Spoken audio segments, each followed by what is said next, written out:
Assalamualaikum warahmatullahi wabarakatuh. Selamat pagi untuk rekan-rekan hebat Unusa.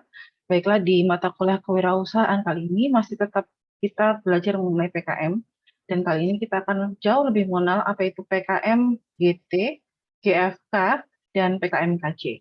Baiklah, langsung saja saya akan melakukan share screen berikut ini. Baik, ketika kita melihat pertama kali, ini adalah gagasan futuristik untuk konstruktif ya, futuristik konstruktif atau GFK. Ketika Anda mau masuk GFK, teman-teman, ingat bahwa pedoman dari GFK ini yaitu ruang lingkupnya 17 SDGs. Dan Anda diharuskan untuk bisa menangkap fenomena yang terjadi di Indonesia. Apa saja problem di Indonesia secara keseluruhan yang akhirnya berimpact kepada dunia.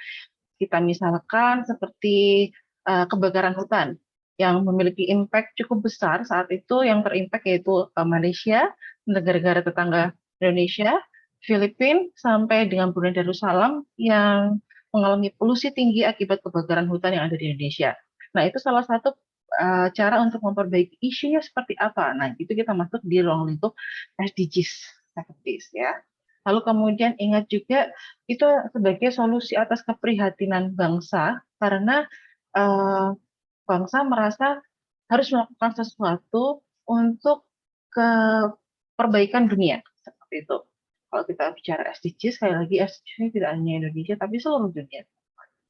Lanjut kemudian, Anda diminta untuk bisa berpikir imajinatif untuk membangun suatu solusi gitu kan atas permasalahan, misalkan banjir atau kemudian lahan ini seperti ini kalau kita lihat di tampilan ini, dan seperti lahan yang di di pinggir sungai itu seperti apa pemukiman dan perumahan rakyatnya, bagaimana perencanaan dan pemukiman untuk rakyat yang ada di sekitar sungai. Mungkin mereka tidak mau jauh dari sungai karena sungai merupakan salah satu sumber pendapatan hasil mereka, karena mungkin dari sungai ini bisa langsung ke laut gitu, misalkan seperti itu. Lalu kemudian untuk berikutnya agriculture. Kalau kita bicara mengenai agriculture, Indonesia sangat kaya sekali. Sayangnya hanya beberapa orang-orang tertentu saja yang bisa menghasilkan produk-produk agro yang bagus. Seperti kalau kita misalkan Cavendish yang pada saat mungkin dulu waktu Anda SD ataupun SMP, Anda sudah kenal dengan pisang Cavendish, dan kalau melihat pisang Cavendish yang bagus seperti itu, mungkin Anda mengira bahwa pisang ini berasal dari luar negeri, ekspor ya kan, ternyata impor, tapi ternyata ini merupakan produk ekspor, di mana ini adalah produk-produk Indonesia. Nah, seperti itu misalkan. Atau kita misalkan produk-produk sayur-sayuran Indonesia agro gitu ya, hibrida, tapi tidak menggunakan pupuk kimiawi sama sekali, itu bisa besar-besar dan itu bisa diekspor ke luar negeri seperti itu. Hingga kemudian perikanan juga bisa masuk di sana. Lalu kemudian ada lagi yang dibutuhkan oleh pangsa pasar luar negeri, seperti misalkan bahan-bahan baku untuk jamu-jamuan. Nah, di luar negeri tidak ada jamu, tapi herbal itu sangat dibutuhkan untuk luar negeri, dan ini bagus sekali untuk herbal dibandingkan kimia, dan orang-orang luar negeri sangat membutuhkan sekali hal-hal seperti ini. Ya, imajinatifnya kita adalah bagaimana kita berimprove untuk meningkatkan dunia, tidak hanya Indonesia saja. Lalu kemudian sama seperti halnya di sini adalah farming. Farming juga, nah kalau kita lihat di sini karena lahannya Indonesia, mungkin kalau kita bicara nggak cuma lahan Indonesia, lahan-lahan dunia gitu kan. Untuk kalau kita secara horizontal gitu ya, kalau kita datar gitu sudah penuh dengan rumah, karena itu perlu lahan yang ke atas secara vertikal, maka di bangunan-bangunan vertikal, bangunan-bangunan seperti apartemen diwajibkan untuk ada beberapa tanaman-tanaman hijau yang di sana, dan tanaman hijau yang ditanam pun juga tertentu yang bisa menghasilkan penghijauan jauh lebih bagus, kemudian ada hasil budayanya juga, bisa dibudidayakan juga gitu kan. Lalu hingga kemudian yang seperti ini kalau kita lihat, ya hidroponik ya kan, hidroponik merupakan salah satu fenomena juga yang dimungkinkan di mana saja itu bisa dilakukan hidroponik, karena tumbuhannya kan ke atas gitu kan, namun kecil-kecil seperti itu, tapi hasilnya bagus. Nah, hingga kemudian Indonesia bebas korupsi. Nah, itu merupakan salah satu juga. Itu kunci gagasan yang mungkin Anda bisa ketengahkan gitu kan, yang masih hype. Lalu ada lagi yang hype yang belum dimasukkan di dalam PPT ini berupa green energy. Green energy itu misalkan kalau kita mendapatkan kalau kita maksudnya saya gini seperti ini, green energy itu ibaratnya bensin. Nah, bensin yang Anda gunakan untuk bahan baku motor maupun mobil gitu kan. Nah, itu kan menimbulkan emisi-emisi tertentu, buang gas-gas buangan yang kemudian merupakan polutan di udara. Nah, untuk menguranginya salah satunya mungkin dengan menggunakan apa namanya, mobil yang berteknologi baterai listrik gitu kan. Tapi kalau kita lihat harganya sangat menjulang sekali, sedangkan kebutuhan untuk SDGs ini kan sangat diperlukan. Bagaimana itu bisa matching misalkan. Lalu karena mobil-mobil yang ada di kebanyakan di dunia itu masih menggunakan gasolin, yaitu menggunakan bensin, mungkin membuat alternatif bentukan bensin baru dari bahan tumbuhan dalam artian bahan sampah malah bahan sampah tumbuhan gitu, bahan sampah seperti misalkan klobotnya apa itu jagung kayak gitu kan, atau dari ubi-ubian liar kayak gitu. Dan itu bisa kalau Anda, saya katakan tadi seperti misalkan klobot jagung gitu ya, itu juga bisa loh. Anda searching, coba misalkan Anda kepo gitu ya, uh, ini dia membuat botol plastik seperti Aqua, tapi bahannya bukan dari plastik, melainkan bahan ini berasal dari jagung ini gitu, dari apa namanya tanaman jagung ini, malah sampah-sampah jagung ini yang terbuang gitu kan, terlupakan, diolah kemudian bisa menjadi bentukan seperti itu. Bentar. Lalu kemudian tentunya berorientasi ke masa depan yang jauh lebih baik juga. Dan ingat, Anda mengusung konsep ilmiah. Harus logis dan realistis juga. Realistis berarti memang terjadi dan ada gitu kan. Sebentar, saya ingin mencontohkan botol ini. Saya lupa namanya apa. Tapi yang jelas ini anak dari rapper. Sebentar. Kita coba lihat anak rapper terkenal yang memiliki usaha air mineral. Ya, air mineral luar negeri tapi. Oke, sebentar ya. Wow, banyak sekali sekarang ya. Oke, botol air mineral. Ini saya share yang tampilan Google saya. Botol air mineral dari bahan jagung. Nah, ini sudah banyak nih, tuh kan. Bentar ya.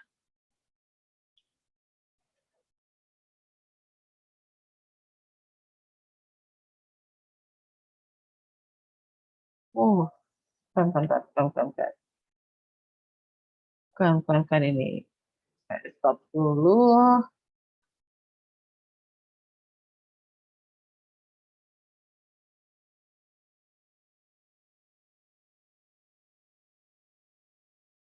Nah, uh, kita akan melihat, maksud saya tadi itu anaknya rapper itu siapa? Anak si Will Smith. Mungkin kalian tahu rapper Will Smith ya kan? Anaknya itu Jaden Smith itu memiliki ini Just Good In atau Just Water ya. Kalau kita lihat ini natural spring water in plant-based bottle. Kita akan melihat, nah ini bentukannya. Ini botolnya dia, dan ini botol yang kalau Anda kepo Anda bisa lihat sekali lagi, tinggal klik aja Just Water. Sebentar, saya perbesar untuk teman-teman. Sorry. Nah, ini justwater.com, Anda akan bisa cari ini kan, Anda kepo sendiri apa sih sebenarnya yang dibuat dari botolnya, dan botolnya sangat lucu sekali kan ya.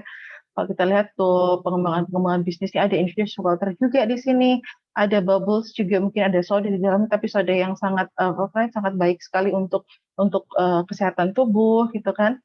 Ini botolnya dari sampah sampah dari jagung gitu dan bisa menghasilkan botol seperti itu. Nah, itu mungkin berorientasi ke masa depan bahwa segala macam yang kaitannya dengan plastik kita akan bisa dari tanaman jagung ini gitu kan. Lalu kemudian saya kembalikan lagi ke dalam share screen saya.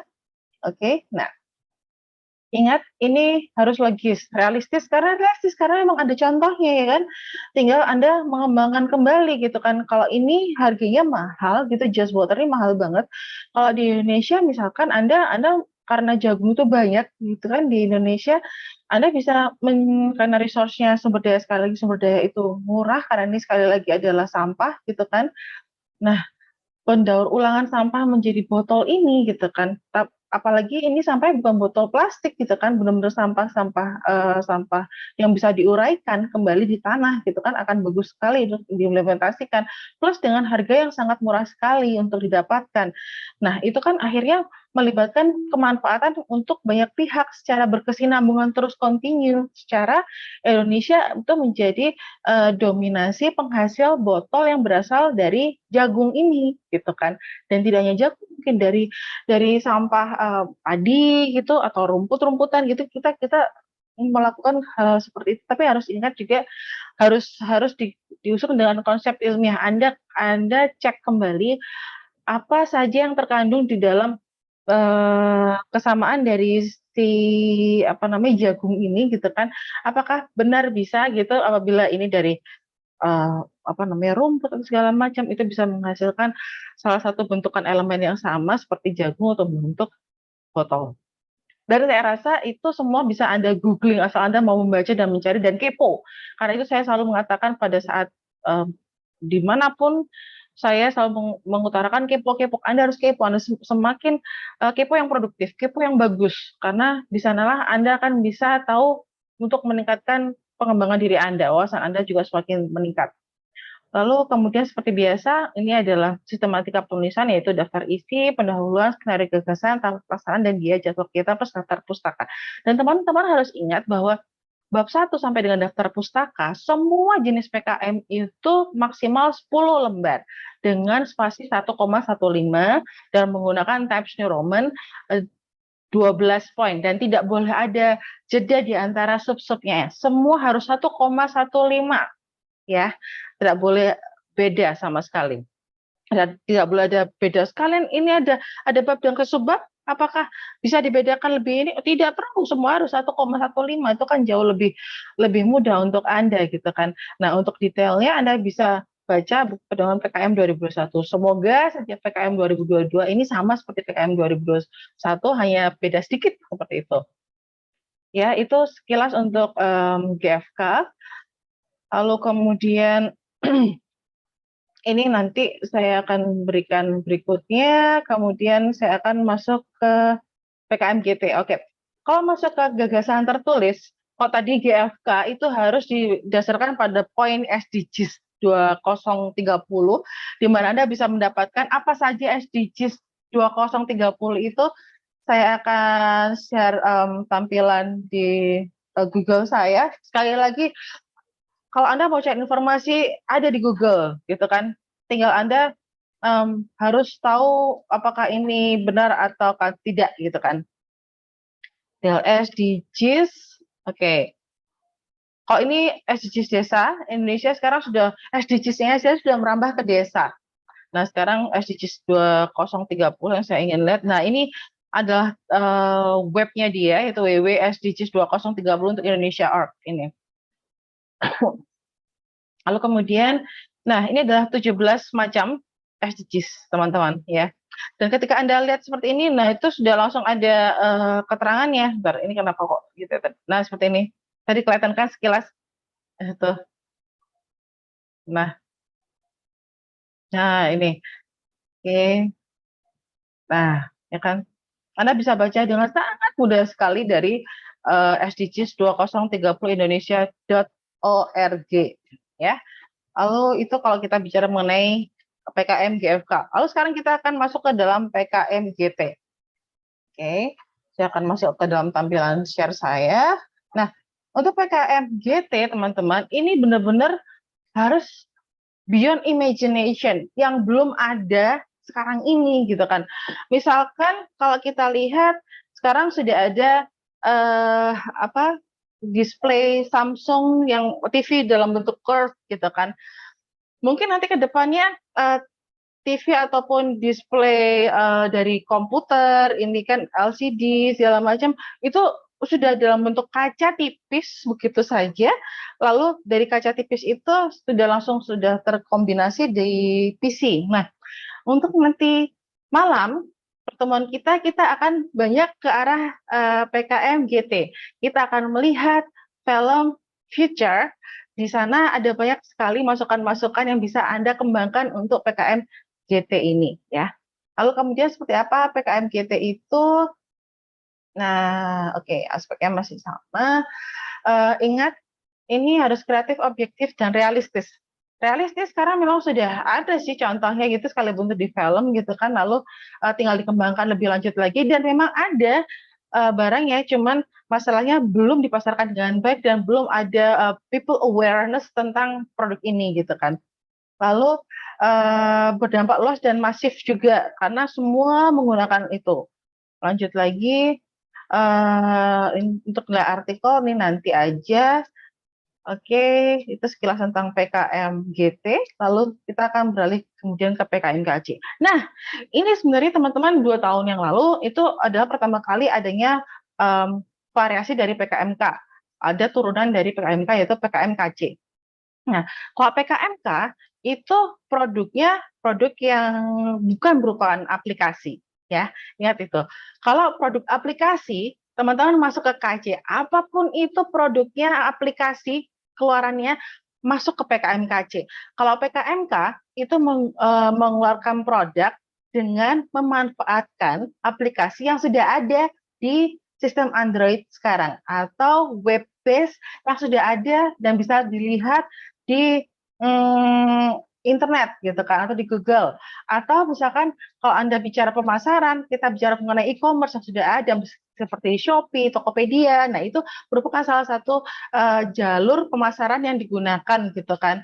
Lalu kemudian ada juga Instagram segala macam untuk promosi, nah itu bisa. Nah kalau KC ini murni benar-benar build aplikasi dari awal.